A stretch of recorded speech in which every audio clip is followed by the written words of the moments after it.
अस्सलाम वालेकुम dear student. जैसा कि हमने एक सीरीज स्टार्ट की हुई है फर्स्ट ई का 2024 के पेपर में जो क्वेश्चंस आए थे वो विद एक्सप्लेनेशन आप लोगों के साथ शेयर किए जाते हैं या उनके रिलेटेड जो और क्वेश्चंस एक्सपेक्टेड होते हैं वो भी आप लोगों के साथ शेयर किए जाते हैं। इससे पहले एक इंपॉर्टेंट अनाउंसमेंट ये है कि जो स्टूडेंट्स भी सेकंड ई कैट की नस्ट एन फोर की एनटीएस नेट टेस्ट की या फास्ट यूनिवर्सिटी के एंटी टेस्ट की प्रिपरेशन करना चाहते हैं तो आप हमारे न्यू बैच को ज्वाइन कर सकते हैं। इस दिए गए कॉन्टैक्ट नंबर पे व्हाट्सएप करके आप हमारे बैच की तमाम डिटेल्स ले सकते हैं। जिन स्टूडेंट्स ने अभी तक हमारे व्हाट्सएप चैनल को फॉलो नहीं किया इसको ज़रूर कर लें, क्योंकि इसके थ्रू आपको लेटेस्ट एजुकेशनल अपडेट्स और डिफरेंट यूनिवर्सिटीज़ के स्कॉलरशिप की अपडेट्स मिलती रहेंगी। इसी वीडियो के डिस्क्रिप्शन में आपको इस व्हाट्सएप चैनल का लिंक मिल जाएगा। अब पहला क्वेश्चन है, a certain wire has a resistance R, the resistance of another wire identical with the first except having twice its diameter.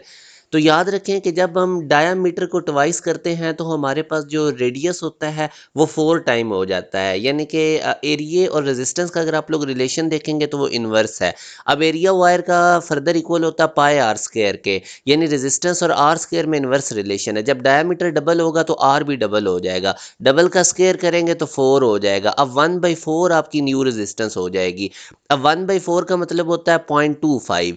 तो जब आपने डायामीटर डबल करना है तो जो हमारे पास न्यू रेजिस्टेंस होगी वो 0.25 टाइम्स हो जाएगी इस रेजिस्टेंस का। तो ये अब आप देख सकते हैं कि जो हमारे पास न्यू रेजिस्टेंस R2 है वो इस इनिशियल रेजिस्टेंस R1 का 0.25 हो जाएगी। तो ये एक इंपॉर्टेंट टाइप का क्वेश्चन है, जिसमें इसी तरह अगर वो कह देता है कि जो डायामीटर है ये हमारे पास थ्राइस हो गया है, तो फिर जो रेडियस भी थ्राइस हो जाना था, इसकी जगह 3 लिखना था और 3 का स्क्वायर 1/9। तो हमारे पास 1/9 टाइम्स हो जानी थी न्यू रेजिस्टेंस R2। तो बहरहाल ये क्वेश्चन पे डिपेंड करता है कि वो किस तरह की कंडीशंस दे रहा है। अब नेक्स्ट क्वेश्चन में अगर हम देखें तो बैटरी जिसकी ईएमएफ भी गिवन है, इंटरनल रेजिस्टेंस भी गिवन है और 15 ओम का एक्सटर्नल लोड उसके साथ कनेक्टेड है, तो हमने उस एक्सटर्नल लोड के अक्रॉस पोटेंशियल वोल्टेज ड्रॉप यानी वीटी निकालना है। तो सबसे पहले तो हमने करंट निकाल लेते हैं। अब ओह्म्स लॉ के अकॉर्डिंग अगर हम देखें तो करंट हमारे पास इक्वल होगा इलेक्ट्रोमोटिव फोर्स जो कि पोटेंशियल ही होता है बैटरी का, divided by total equivalent resistance. तो यहाँ से अगर आप देखें तो इंटरनल रेजिस्टेंस और लोड रेजिस्टेंस ये आपस में सीरीज में लगे होते हैं, तो टोटल रेजिस्टेंस 20 हो जाएगी। 5 + 15 करेंगे तो 20, और ऊपर ईएमएफ वोल्टेज कितना है बैटरी का 40, तो 40/20 करेंगे तो 2 एम्पेयर का करंट इसमें से पास करेगा। अब हमने टर्मिनल पोटेंशियल डिफरेंस निकालना है लोड के क्रॉस, तो उसका फार्मूला होता है E - IR। अब ई हमें गिवन है बैटरी की ईएमएफ 40 और माइनस आई हमने निकाला 2 एम्पेयर, इंटरनल रेजिस्टेंस R 5 है।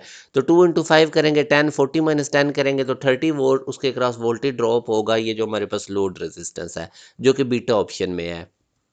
अब नेक्स्ट क्वेश्चन इसमें वो कहता है wire of uniform area of cross section A, उसकी लेंथ L है, रेजिस्टेंस R है, is cut into 2 parts, resistivity of each part same रहेगी कि चाहे आप उस वायर के 1000 पार्ट करें, जितने मर्जी पार्ट करें, क्योंकि रेजिस्टिविटी डिपेंड करती है नेचर ऑफ द मटेरियल पे। मटेरियल तो सेम ही रहेगा और टेम्परेचर के ऊपर, तो ये डायमेंशन या शेप के ऊपर डिपेंड नहीं करती, तो रेजिस्टिविटी सेम रहेगी।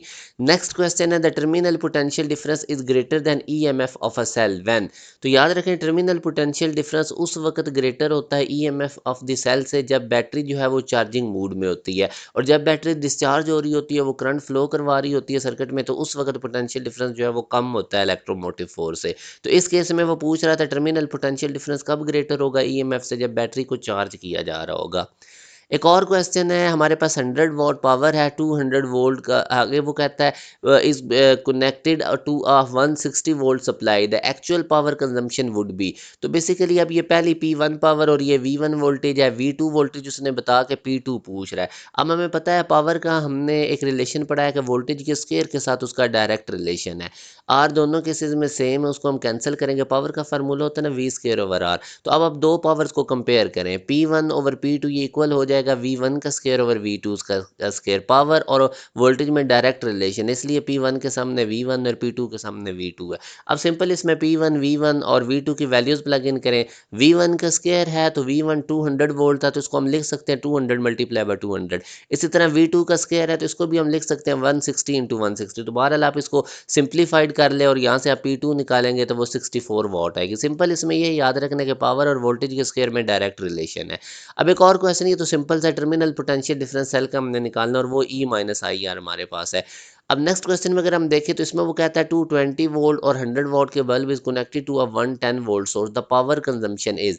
तो अब पावर कंजम्पशन का मैंने अभी आपको बताया था कि वी स्क्वायर के साथ डायरेक्ट रिलेशन है। पहले हमारे पास वोल्टेज 220 वोल्ट है और फिर 110 वोल्ट हो गया, मतलब कि वोल्टेज हाफ हो गया। जब वोल्टेज हाफ होगा तो हाफ का स्क्वायर करेंगे तो पावर 1/4 हो जाएगी। स्टार्ट में अगर पावर 100 वॉट है तो इसका 1/4 करेंगे, 4 से डिवाइड करेंगे तो 25 वॉट हमारे पास पावर बनेगी। तो यूँ alpha is the right answer. जो स्टूडेंट्स भी एक प्रॉपर वे से तमाम सब्जेक्ट्स की तैयारी करना चाहते हैं, सेकंड ई कैट की, नस्ट 1084 की, फास्ट यूनिवर्सिटी के एंट्री टेस्ट की या एनटीएस नेट की, तो एक ही बैच में आपको तमाम इन टेस्टों के लिए प्रिपेयर किया जाता है। काफ़ी कंप्रीहेंसिव हमारे लेक्चर्स होते हैं जो हर तरह का कॉन्सेप्ट कवर करते हैं। तो आप हमारे न्यू बैच को ज्वाइन कर सकते हैं, इस दिए गए कॉन्टैक्ट नंबर पर व्हाट्सएप करके आप हमारे बैच की तमाम डिटेल्स ले सकते हैं। अपना ख्याल रखिएगा। अल्लाह हाफिज़।